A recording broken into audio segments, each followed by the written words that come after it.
মাটির চুলাতে কষানো গরুর মাংস রান্না হবে। আসসালামু আলাইকুম এভরিওয়ান, সবাই কেমন আছেন? আমরাও সবাই ভালো আছি আলহামদুলিল্লাহ। আপনারা সবাই কেমন আছেন, কে কোথা থেকে দেখছেন অবশ্যই কমেন্ট করে জানাবেন আর আমাদের সাথেই থাকুন। আমরা চলে এসেছি নানু বাড়িতে। এটা ছিল কুরবানির ঈদের দ্বিতীয় দিন। দেখতেই পাচ্ছেন আমার আম্মু খুবই ভালো রান্না জানে। আমার আম্মুর হাতের রান্না খুবই মজা। তাই আমার মামাদের একটা আবদার থাকে কুরবানির ঈদে আমরা যখনই নানু বাড়িতে আসি তখনই আমার আম্মুকে বলা হয় যে আপা তুই রান্না কর, তোর হাতের রান্না অনেক মজা। এই জন্য আম্মু রান্না বান্না শুরু করে দিয়েছে। দেখতেই পাচ্ছেন মাংসটা ম্যারিনেট করার জন্য সব মশলা অ্যাড করে দিয়েছে।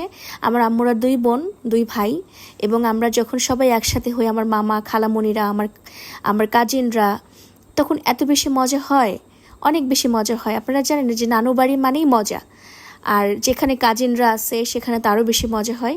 আমরা এরকমই প্রত্যেকবার কোরবানির ঈদের মধ্যে এসে এরকম মজা করি। আর চুলার পাড় থেকেই আমরা কষানো মাংস খাওয়া শুরু করে দেই। সারাক্ষণ রান্নাবান্না চলতে থাকে আর আমরা খাওয়া স্টার্ট করে দিই। খুবই মজা হয়। দেখতেই পাচ্ছেন আম্মু মাংস মাখিয়ে দিচ্ছে। কত সুন্দর করে মাখানো হচ্ছে গাইস, আপনারা দেখতেই থাকুন। আসলে মাটির চুলাতে আপনি যে কোনো জিনিস রান্না করেন না কেন, সেটা মাংস হোক বা যে কোনো তরকারি, খুবই বেশি মজা লাগে। আর কুরবানির ঈদ তো আসলে কুরবানির ঈদের মাংসের মধ্যে আল্লাহ একটা রহমত দিয়ে রাখে, অনেক বেশি মজা লাগে, এটা আপনারা সবাই জানেন। তো আম্মু মাখাচ্ছে, দেখতেই পাচ্ছেন।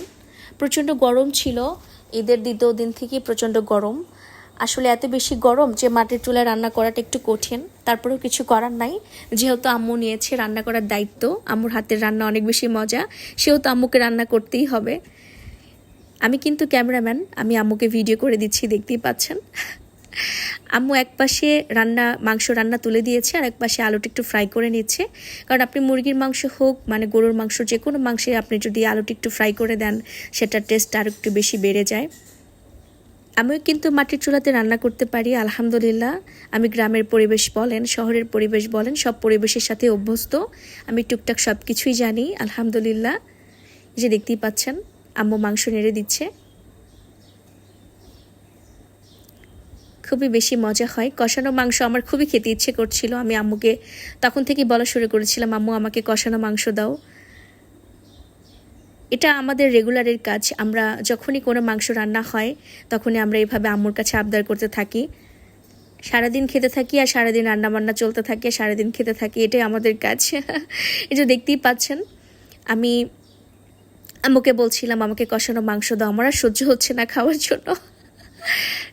এই যে আমি প্লেট নিয়ে চলে গেছি, আম্মুকে বলতেছি আমাকে কষানো মাংস দাও। আম্মু আমাকে কষানো মাংস বেড়ে দিচ্ছে,